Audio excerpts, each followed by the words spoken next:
Assalamualaikum dan salam sejahtera. Berita pagi Sarawak edisi Rabu 24 Februari bersama saya Nozila Talha. Sarawak merekodkan 214 kes COVID-19 pulih dan discharge dari hospital semalam mengatasi jumlah kes positif baru iaitu 133 kes. Menurut kenyataan Jawatankuasa Pengurusan Bencana Negeri JPBN, ini menjadikan jumlah keseluruhan kes pulih meningkat kepada 6,099 orang atau 73.51% daripada jumlah keseluruhan kes positif COVID-19 di negeri ini. Hospital Sibu merekodkan 149 kes pulih dan discharge dari hospital diikuti PKRC di bawah Hospital Kapit.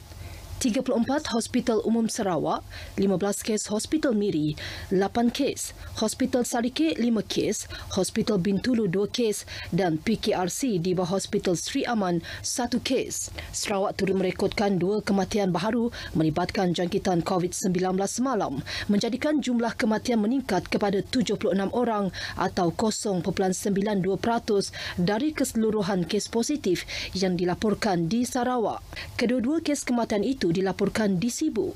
Sementara itu, satu lagi kluster baharu diisytiharkan semalam ialah kluster Jalan Muhibah Betong, menjadikan jumlah keseluruhan masih aktif di Sarawak sebanyak 25 kluster. Dalam pada itu, daerah Meradong telah bertukar ke status merah manakala daerah Betong dan Kanawit bertukar status kepada jingga. Daerah Kuching, Samrahan, Julau, Subis, Kapit, Bintulu dan Sibu kekal status merah. Vaksin Pfizer-BioNTech dijangka tiba di Sarawak petang ini. Pengarah Kesihatan Negeri Dr. Chin Zin Hing berkata vaksin itu bagaimanapun akan disimpan di pusat penyimpanan di Kuching sebelum diedar ke 7 pusat pemvaksinan di seluruh negeri. Jelas Dr. Chin selepas penerbangan jauh, vaksin tersebut perlu disimpan di bawah suhu negatif 70 darjah Celsius bagi mengekalkan keberkesanannya. Vaksin tersebut cuma dapat simpan untuk 5 hari saja. So dalam 5 hari kita kena pakai vaksin tersebut. That's why kita perlu rancang dengan betul-betul. Dr. Chin ditemui pemberita selepas menjadi tetamu dalam program Bual Bicara Belia Kupa Kopi di RTM Kuching. Jelasnya lagi kesemua vaksin terbabit akan diedarkan ke seluruh negeri mulai awal Mac depan. Beliau terus mengingatkan orang awam yang layak disuntik untuk mendaftar pengambilan vaksin ini bagi melindungi ahli keluarga yang lain. Ketua-ketua masyarakat khususnya di kawasan Puncak Borneo diingatkan supaya lebih tegas dalam pemantauan aktiviti yang diadakan di kampung kawasan terbabit bagi mengelak penularan wabak COVID-19. Ahli Parlimen Puncak Borneo, Datuk Willy Moin berkata, ini bagi memastikan penduduk di kawasan yang terjejas terus patuh terhadap prosedur operasi standard SOP termasuk tidak mengadakan majlis keramaian. Jelas Datuk Willy Mogi, tindakan ini bagi mengelak perkara yang sama berlaku di Kampung Empuruh Jambu di Pedawan yang telah dikenakan Perintah Kawalan Pergerakan Diperketat PKPD. Bermula Isnin lepas, ekoran upacara pengebumian ahli keluarga kes indeks. Tambahnya, sekiranya majlis seperti pengebumian yang tidak dapat dielakkan, ia perlu SOP yang lebih ketat dilaksanakan supaya perkara yang sama tidak berlaku dan penduduk diingatkan untuk tidak lalai dengan SOP. Mengenai bantuan kepada kampung terbabit, pihaknya telah menyalurkan bantuan kepada penduduk yang dikenakan PKPD menerusi program bantuan bakul makanan. Datuk Willy memberitahu demikian kepada media selepas lawatan pemantauan pematuhan prosedur operasi standard di kilang EAPP di Kuching.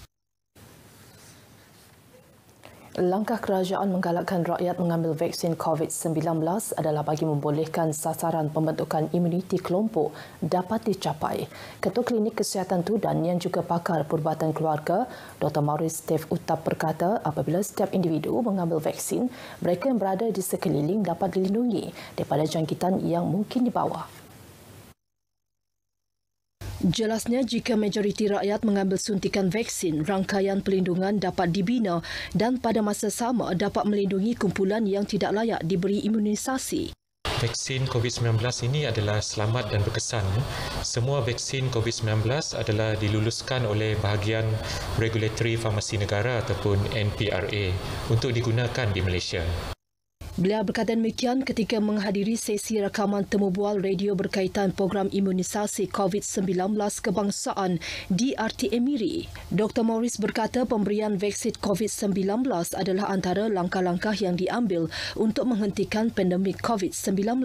Namun pematuhan prosedur operasi standard SOP dan amalan norma baharu seperti penjagaan kebersihan, memakai pelitup muka dan penjarakan fizikal masih perlu diamalkan. Sarawak setuju memperuntukkan perbelanjaan yang diperlukan bagi tujuan pembelian kenderaan dan peralatan komunikasi untuk kegunaan pasukan keselamatan melakukan rondaan di kawasan sempadan negeri. Menyatakan demikian, Timbalan Ketua Menteri Tan Sri Dato' Amar Dr. James Jemut Masing berkata penggunaan kenderaan lasak pelbagai bentuk permukaan bumi ATV dan motosikal lasak sememangnya amat diperlukan untuk memantapkan rondaan berikutan faktor geografi di kawasan sempadan. Sarawak setuju memperuntukkan perbelanjaan yang diperlukan bagi tujuan pembelian kenderaan dan peralatan komunikasi untuk kegunaan pasukan keselamatan melakukan rondaan di kawasan sempadan negeri. Jelasnya, bagi pembelian peralatan komunikasi, ia bertujuan memastikan penghantaran maklumat yang berterusan dan tanpa gangguan antara pos sempadan dan pihak ibu pejabat. Tan Sri Dato' Amar James menegaskan memandangkan perbelanjaan itu penting dalam menjaga sempadan negara, justru Sarawak akan memohon pembayaran balik kos itu daripada Putrajaya. Beliau menyatakan demikian dalam satu kenyataan media selepas perjumpaan bersama Komander Brigade Sarawak, Pasukan Gerakan Am PJA, SAC Manca Ata dan Pasukan Terus Gerakan Risik Brigade Sarawak PJA, DSP Sahamran Ibrahim di Kuching. Dalam pertemuan ini, Tan Sri Dato' Amar James yang juga pengerusi Jawatan Kuasa Keselamatan Sempadan Sarawak diberi penerangan mengenai kemungkinan mengekalkan kem Jawatan Kuasa perancang Gerakan Ops Awas di Pos Kawalan Sempadan Merirai, Op Benteng di Pos Kawalan Sempadan Tapak Megah dan Long Singut dalam usaha memperketat kawalan keselamatan Sempadan Sarawak. Majikan di Sarawak yang menyediakan penginapan kepada para pekerja perlu mematuhi Akta Standard Minimum Perumahan, Penginapan dan Kemudahan Pekerja atau Akta 446 kerana penguatkuasaannya telah diperluas ke Sabah dan Sarawak. Sebelum ini, Akta 446 hanya dikuatkuasa di Semenanjung Malaysia sahaja.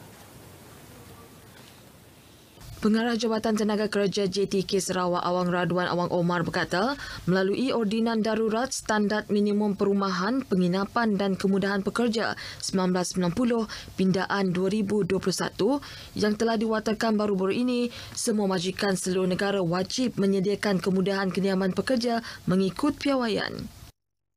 Kita memberi nasihat terlebih dahulu kepada majikan-majikan untuk mematuhi standard-standard yang telah ditetapkan. Jadi untuk peringkat awal ini kita telah menjalani pemeriksaan dan juga task force lah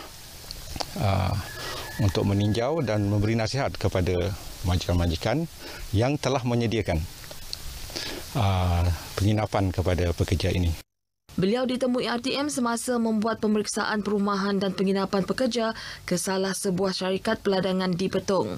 Walaupun Akta 446 tidak pernah dikuatkuasakan di Sarawak, Awang Raduan berkata, JTK Negeri sentiasa membuat pemeriksaan supaya majikan cuba mematuhi standard atau piawaian yang telah ditetapkan. Beliau berharap majikan di negeri ini dapat menyesuaikan diri dengan undang-undang berkenaan serta berusaha untuk menaik taraf perumahan dan penginapan pekerja mereka. Bagi mendapatkan perakuan penginapan daripada JTK, ia perlu melalui pihak berkuasa tempatan yang akan menyediakan piawaian mengikut undang-undang majlis.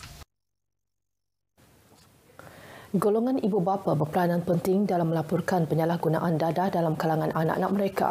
Penolong pengarah agensi anti dadah kebangsaan negeri Sarawak, Devon Arup berkata ini kerana ibu bapa merupakan penghubung utama dalam membuat aduan berkaitan penyalahgunaan dadah. Jelas Devon, usaha itu penting dalam memulihkan ahli keluarga yang mengalami ketidakstabilan hidup akibat dadah. Ada aduan daripada ibu bapa, ada juga aduan daripada komuniti lah. Tapi memang majoriti memang ada aduan daripada ibu bapa ataupun ahli-ahli keluarga terdekat lah. Devon ditemui pemberita selepas menjadi tetamu program Bual Bicara Kupa Kopi di RTM Kuching. Menyentuh mengenai usaha memerangi penyalahgunaan dadah dalam kalangan rakyat, jelasnya AADK kini menggunakan pendekatan media sosial selain kempen secara bersemuka. Usia bukan penghalang bagi 10 warga emas di Saratok untuk belajar perkara baharu yang tidak pernah terlintas dalam fikiran mereka sebelum ini. Namun perkembangan teknologi semasa terutamanya dalam dunia internet dan komunikasi mendorong Haji Jahosin serta rakan-rakannya untuk mengikuti kursus asas ICT dan keusahawanan bertempat di Pusat Internet Fort Rini di Saratok baru-baru ini. Belajar komputer pada usia emas sememangnya amat mencabar kerana perasaan takut untuk mencuba sentiasa menguasai diri mereka. Pengalaman yang sungguh cukup mencabar lah bagi saya lah, seperti saya ni warga emas yang baru pertama kali megang komputer. Tambahan lagi anak-anak sekarang semuanya mengguna komputer sebab dengan belajar melalui komputer, jadi orang tua pun perlu jugalah nak belajar. Saya tidak mahu ketinggalan lah. Susah ada, takut ada, tapi puas hati lah pegang nama komputer. Sebelum tak pernah megang komputer? Pernah juga, tapi ialah mana ada pergi situ, adalah di rumah nang saya ada. Bagi warga emas tu nang wajib ya disuruh belajar tu. Pengurus Pusat Internet Fort Rini, Syafarila Badui memberitahu kursus tersebut bertujuan memberi peluang kepada komuniti, terutamanya dari kalangan warga emas dan wanita umumnya untuk mempelajari kemahiran ICT. Pada masa yang sama, turut menyelitkan modul keusahawanan terutamanya dalam merangka strategi promosi, memandangkan para peserta adalah golongan usaha wanita dari sekitar Saratok. Parvan itu tadi mengakhiri berita pagi Sarawak edisi 24 Februari. Saya Nusila Talaha. Patuhi SOP COVID-19, lindungi diri dan keluarga. Assalamualaikum dan salam hormat.